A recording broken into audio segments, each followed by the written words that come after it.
Well, people in the Caucasian mountain republic of Armenia are set to vote in parliamentary elections on Sunday.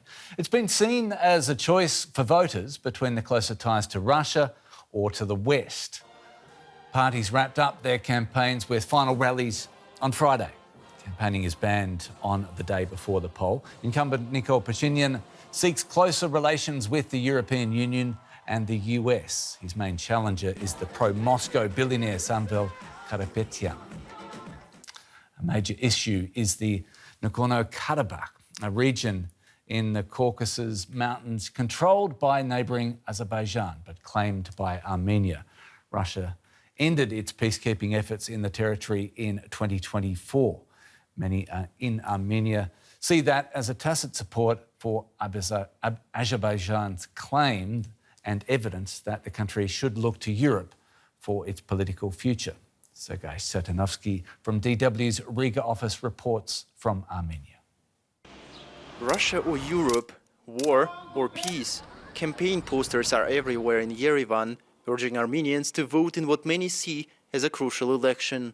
Most Armenians favor Prime Minister Nikol Pashinyan's Western-leaning course, but are divided on whether to keep ties with Russia. The most important for me to be independent country, Armenia, to not depend of any Russian influence too much here.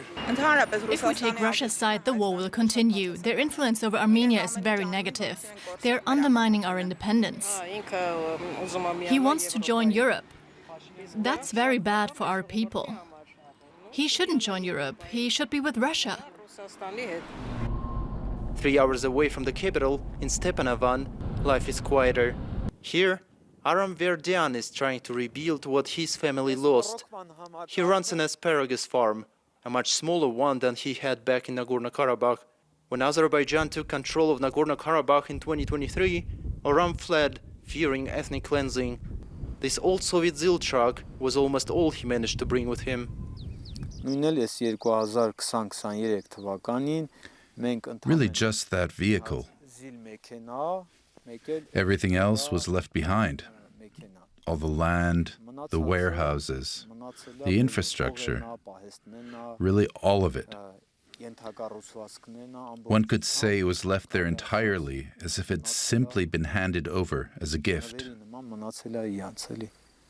Nagorno Karabakh, and more broadly Armenia's relations with Azerbaijan and Turkey, play a major role in this election. Prime Minister Nikol Pashinyan says Armenia needs peace with its neighbors, but that peace may come with politically painful concessions. Azerbaijan says there can be no peace agreement without changes to Armenia's constitution, which, according to Baku, indirectly mentions Nagorno-Karabakh as part of Armenia. Turkey says there can be no normalization with Armenia without a peace deal with Azerbaijan, but for Pashinyan to change the constitution, he would need a two-thirds majority in parliament. And that makes this election about much more than who forms the next government. Armenia now finds itself in some sort of vicious circle. Like Azerbaijan says, no peace agreement without constitutional change. And Turkey says, based on messages from Azerbaijan, no Armenia-Turkey normalization without peace agreement signed. Another major factor in this election is Russia. The Kremlin is actively trying to prevent Armenia from leaving Russia's orbit. This Armenian mineral water is no longer available in Russia. In the past weeks, Moscow restricted a whole list of Armenian goods and has also signaled that cheap gas may not be guaranteed forever. It's a huge blow for a country that heavily relies on the Russian market. Russia is still one of Armenia's most important economic partners.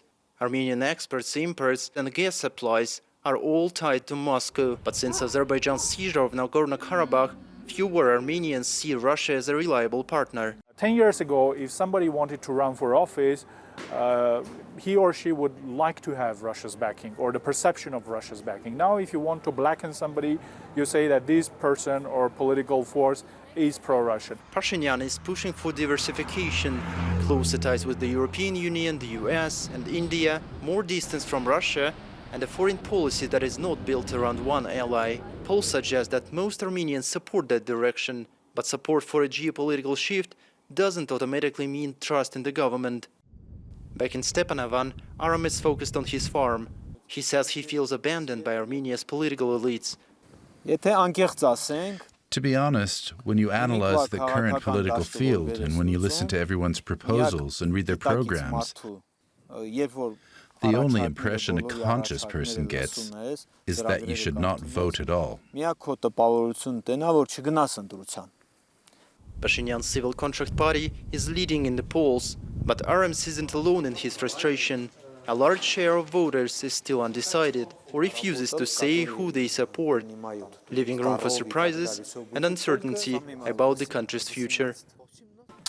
Let's speak now to Asbed Kotchikian.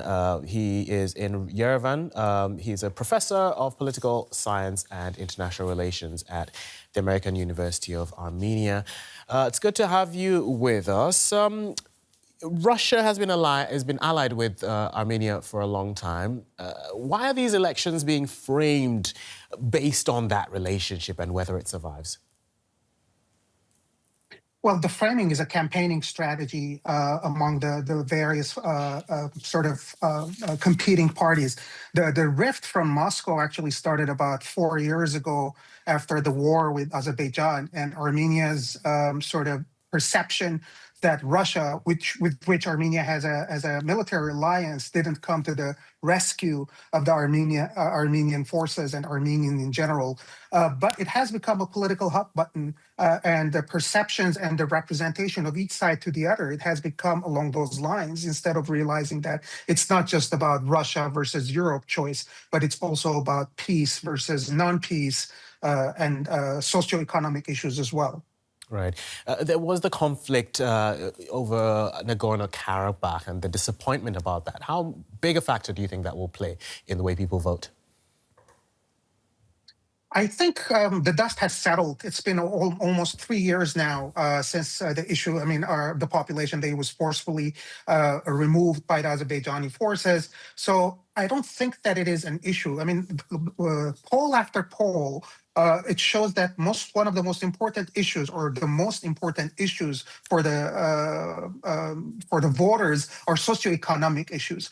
Now, the framing of peace and so on is there, and usually opposition parties which blame the current government of Nikol Pashinyan, as being the one who lost the war and it hasn't paid attention to the refugees and the issue.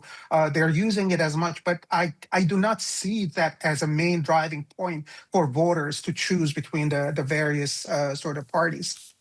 Right. On that note, we've seen the Russians banning Armenian exports, threatening to raise fuel prices, recalling the ambassador. How much of this economic pain can Armenia take? Not a lot. Armenia, as you mentioned, it's a Caucasus country, landlocked. It doesn't have any natural resources per se. It depends on tourism. It depends on exports to Russia, especially after the embargo against Russia, which actually Armenia became a backdoor to some of the imports to Russia. So I don't think it can take much. But at the same time, what I've been seeing is that while the ruling government, the ruling party is etching away from Moscow's orbit, and Russia retaliating by threats, economic threats or bans, I don't think that either side has actually crossed the line or is willing to cross the line. From the Armenian perspective, as you mentioned, they depend too much on Russia, and they don't have any natural resources, especially natural gas, which is sold to Armenia at almost 3 times less at the market value as it is sold in the global market. And from Russia's side, because of the ongoing war in Ukraine, they're not sure, to what extent even as an insignificant country as Armenia might come in handy for them. So I think they're just, it's like playing a game of chicken, both of them, without actually deciding as to, how to cross the red lines. Just maybe in 30 seconds you could sum this up, but the campaign has seen a lot of Russian disinformation in terms of fake accounts online, AI-generated videos and so much. I'm just wondering how big a part that has played on the way people are going to vote. Not much. I mean, again, the Russians are the masters of this campaign disinformation throughout the world. That's not something new. But Armenian public in general, those who have decided to vote, they know who are they going to vote for. Although I have to mention that this year around, according to polls, there's at least a third of potential voters haven't decided who they're going to vote. So those are the ones who are actually the target audience for, taking sides. And I don't think they are going to be that influenced by Russian disinformation campaigns. Although older generation people on social media, they see something online and then they take it as a truth. Okay. Asbed Kotchikian, thank you very much for your thoughts. Thank you for joining us. Thank you.